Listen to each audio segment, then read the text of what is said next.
Greetings, ladies and gentlemen, and welcome to this latest edition of Tales from Outer Space, where I take stories from across the internet and read them for your entertainment. This particular story is called The Human Mage's Staff, written by Random3X. Months of planning had led to this moment, including countless long nights by bribing guards and making the right contacts to get them the window they needed to complete the first step of their mission. Yeah, sure, that'll work, Jack, the group's newest member, asked, looking around. Bert narrowed his eyes as he looked at Jack. I know what you're thinking, but this is a plan of the sinful lords approved of. I know that, boss. It's just that this guy is meant to be really powerful, right? Jack, we have worked more than enough to clear the way. Hank and Clinton are causing a ruckus to distract the nearby guards. Sheila is meanwhile keeping the local captain happy with the wine. We have the clear path now. I know, but you didn't answer my question. Bert let out a long sigh. Oh, yes, Jack, he is truly powerful. One of the most powerful mages currently calling the Holy Continent home. Apprenticed under the former sinful Lord of Gluttony before he turned traitor. But it won't matter. Why not? We have been over this, Jack, Bert replied in a frustrated hiss. He is incapable of channeling his mana externally without his staff. It is why we have gone out of our way to steal the blasted thing. Now, will you shut up? The maid is about to open the back door and we can sneak through. Meekly nodding after Bert's admonishment, the pair made their way through the shadows and the alleyway leading to the local mage's tower, an imposing building that left all in its shadow during the day. Looking at the delivery door, they knew from the schedule that it would have been open any minute now.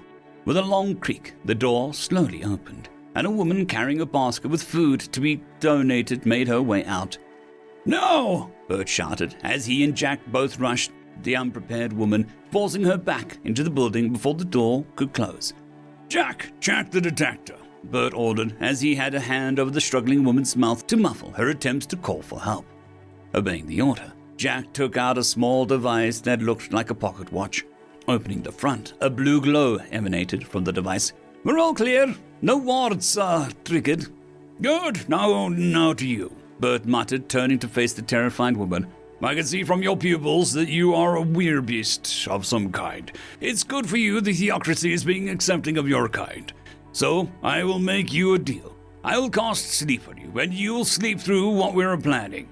In response, the woman began to thrash as fur began to form on her face. Alternatively, I can just kill you. I'd rather not, but if needs be.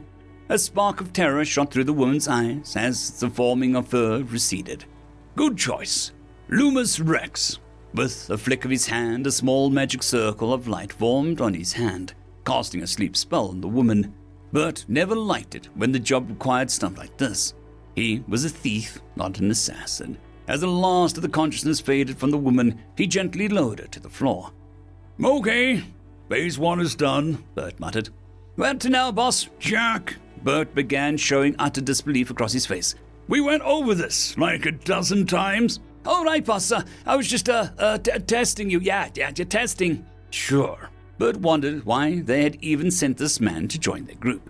Had it not been required by the ones paying them, they would have long ago abandoned the man. We will make our way to the main hall. That's where the guy keeps his stuff. The magic stick, gotcha, Jack said with a confident nod. Making their way through the building attached to the tower's base, they passed through a few doors and made it to the main hall at the base of the tower. Peeking through the door, the pair could see a Baroque star floating in the middle of the room. So this is where I come in, Jack whispered with a grin as he boldly walked out into the hall. Bert's eyes widened in shock, seeing this. Where are you going? He hissed as he failed to pull Jack back into the hiding spot. Don't worry, boss, this is why I was a requirement for the job. I may not have the lot of smarts, but I do have this. Without a moment's hesitation, Jack reached out and took the staff in his hands. The tower immediately began to shake as he brought the staff down on his knee, snapping it in two. Why did you do that, boss? The job was to dispose of the staff. You thieves were just a way to get to the damn thing. How very interesting, a voice that oozed eloquence said from above the pair. I was under the impression that staves like mine could not be damaged by conventional means. Looking up, The pair could see the mage they had been hired to rob descending the stairs, the Archmagos of the Theocracy, a renowned apprentice of Lord Guntarian, said to be the closest to matching Lord Sloth other than his former master. I must say that it's a unique experience to see what was thought impossible to be possible. Terror filling his heart, Bert began shuffling towards the door again. We'll be making our way out of here now.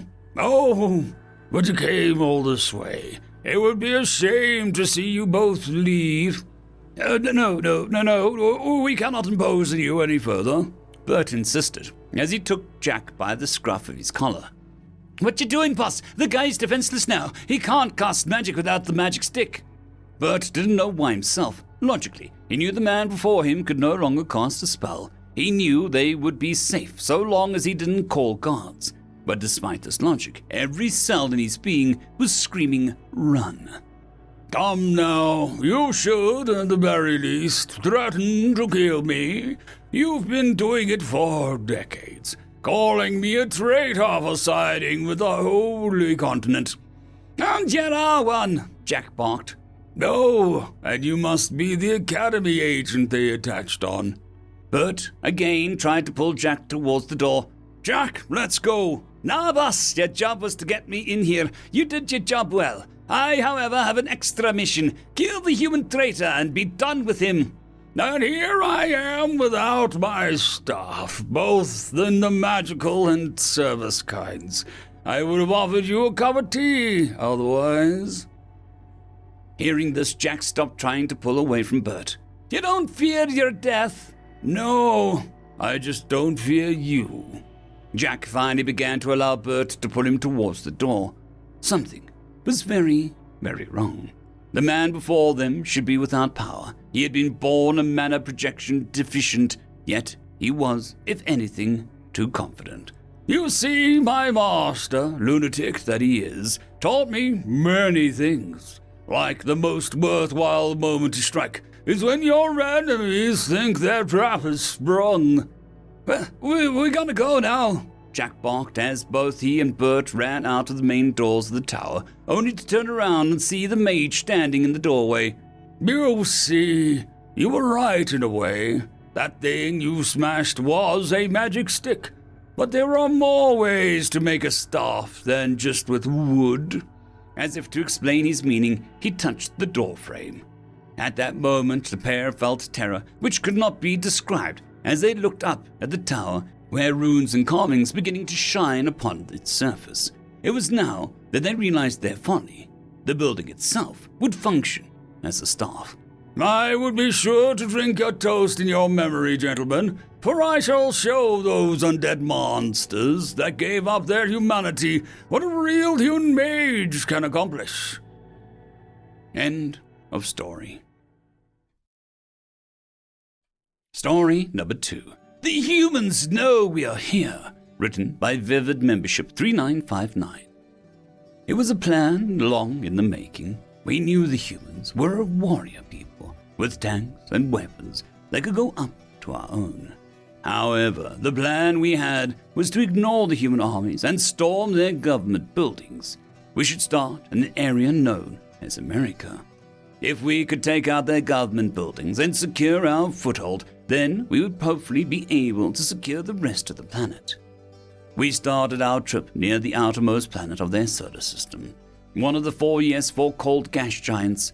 Using the planet as a shield, we enabled our cloaking system to begin our journey towards their planet.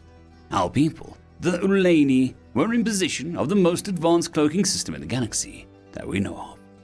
So on the way there, we didn't even think that the humans would know about our approach.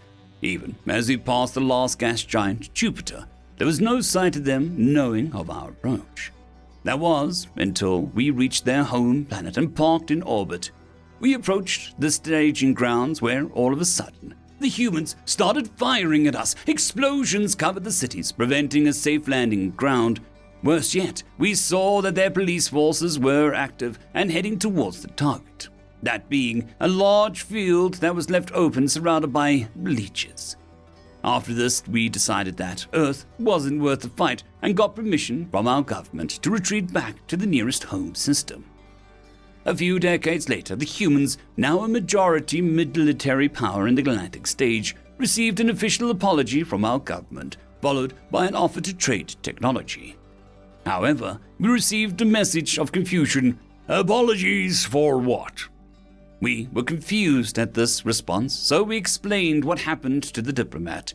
They looked confused and concerned, but then stopped to think. How long ago was this, like exact time? Well, it's actually been 57 of your Earth years, almost exactly. The human thinks a bit before they begin to laugh. Why are you humored at this? Was our cloaking just that primitive to you? The human shakes their head, still chuckling in response. No, that's just how humans celebrate the new year. Wait, don't tell me that you were scared off by fireworks. Fireworks? So you're saying that your people use weapons to celebrate your planet going around the star? Well, yeah, they aren't very dangerous as long as you don't launch them into a forest or something.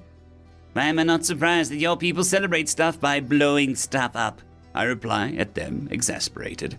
The human shrugs before simply replying, Humans will be humans. Happy New Year, friend.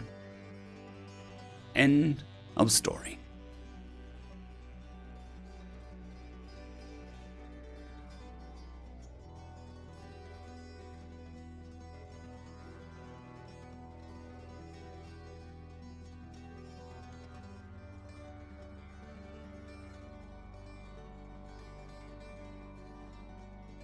I would just quickly like to thank the T5 peeps: Dragon Soup, Cold War Boomerwaffen, Severin Cerberus, Red Panda 121, Leslie 517, Bushmaster 177, Caspar Arnold, Cam Maxwell, Sans the Skeleton, Lightjock, Dragzoon WRE, and Lord Azrakal.